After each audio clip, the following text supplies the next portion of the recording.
Question 10 देखिए, consider F R positive 2 -5 comma infinity given by F X is equal to this quadratic equation. Show that F is invertible and find its inverse. पहले तो हमें ये show करना है कि जो ये एफ है वो इन्वर्टिबल है एंड आफ्टर दैट हमें इसका इनवर्स निकालना है. तो एफ को इन्वर्टिबल हम कैसे दिखाएंगे? जब एफ हमारा 1 1 ऑन 2 होता है तब हम उसको इन्वर्टिबल बोलते हैं. और अभी तक हम अपने क्वेश्चंस में करते थे कि x1 x2 डोमेन से लिया, fx1 को fx2 के बराबर माना और वहां से x1 बराबर x2 आ जाता था तो हम उसको बोल देते थे कि ये 1 1 है. बट यहां पर ऐसा हम नहीं करेंगे. हम क्या करेंगे जरा देखिए कि हम fx को y के बराबर मानेंगे और फिर वहां से x की वैल्यू निकालेंगे इन टर्म्स ऑफ y और इसको एक दूसरा फंक्शन नाम देंगे दैट इज gy. फिर हम निकालेंगे फॉग ऑफ y, वो y या i y के बराबर आएगा. गॉफ ऑफ x निकालेंगे, वो x यानी i x के बराबर आएगा. और जब ऐसा होगा कि फॉग और गॉफ दोनों ही आइडेंटिटी एलिमेंट हैं तो हम बोल देंगे कि f जो है वो 1 1 ऑन 2 है और इन्वर्टिबल है. और जो ये g फंक्शन होगा उस केस में इस f का क्या बन जाएगा? इनवर्स बन जाएगा. तो पहले हम यहां लिखेंगे here fx is equal to 9x square plus 6x minus 5. ये है. यहां पर आप बोले let y be any arbitrary element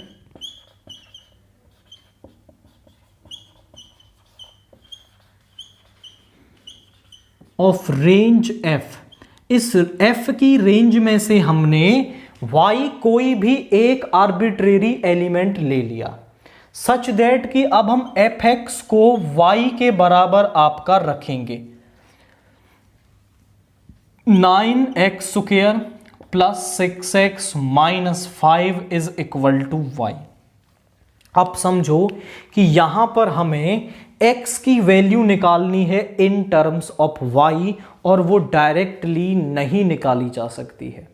उसके लिए आपको क्या करना होगा? यहां x की टर्म्स में कंप्लीट स्क्वायर बनाना होगा, तब आप इसको निकाल पाएंगे. तो कैसे करेंगे? इसको हम लिख सकते हैं 3x का स्क्वायर 2 इंटू a और b क्या है हमारा 1 है. तो यहां पे आप लिख लो 1 का स्क्वायर ऐड कर लिया और 1 का स्क्वायर ही सबट्रैक्ट कर दिया. तो यहां पे आ गया 3x प्लस 1 का whole square minus 6 is equal to y.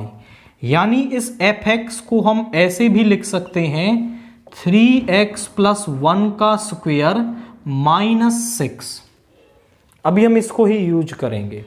6 को इधर ले आओ,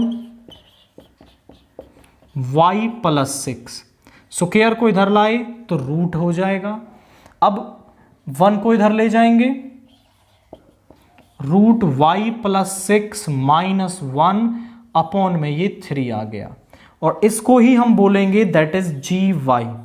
आप लिखोगे यहां पर कंसीडर g जो हम मानेंगे वो लेंगे -5 f की रेंज से f की डोमेन पर सच दैट कि जो gy है वो किसके बराबर है हमारा? gy is equal to root y plus 6 minus 1 upon 3. ये है. नाउ अब हम क्या कहेंगे यहां पर? सबसे पहले हम निकालेंगे फॉग ऑफ y. इसको लिख सकते हैं हम f ऑफ gy. gy है हमारा root y plus 6 minus 1 upon 3. अब आप क्या करोगे? इसमें f में जहां भी x है वहां पे इसे रखोगे.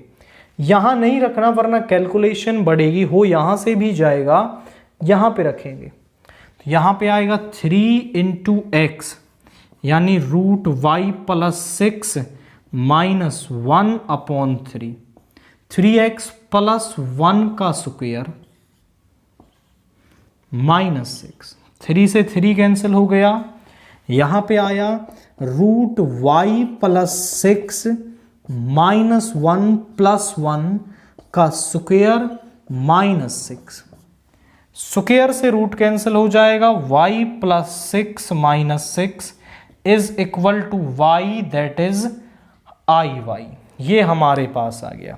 तो फॉग ऑफ y तो हमारे पास आई वाई के बराबर आ गया। अब हम निकालेंगे गॉफ ऑफ x। तो गॉफ ऑफ x जो है वो हमारे पास किसके बराबर आ जाएगा, g ऑफ fx, और fx की वैल्यू है ये वाली, ये और ये वैल्यू कोई अलग नहीं है, ये सेम ही है। इसको ओपन करोगे ये बन जाएगा 3x प्लस 1 का स्क्वायर माइनस 6। अब g में जहां भी y है उसको यहां रख देंगे तो यहां पे आ गया रूट 3x प्लस 1 का स्क्वायर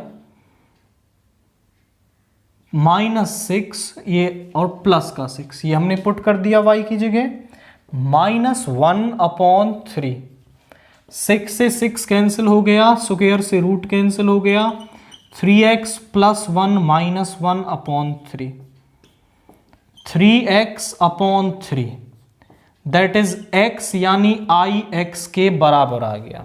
तो जो हमारा गॉफ ऑफ x है वो आई x के बराबर आ गया। मतलब फॉग और गॉफ दोनों ही आइडेंटिटी एलिमेंट आ रहे हैं।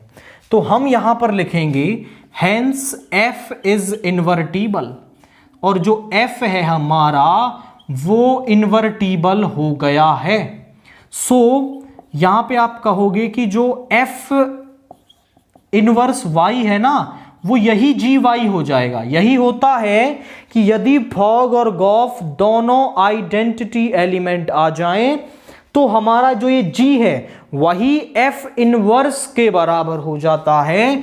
तो हमारा f इनवर्स y आएगा root Y plus 6 minus 1 upon 3, this is f inverse y।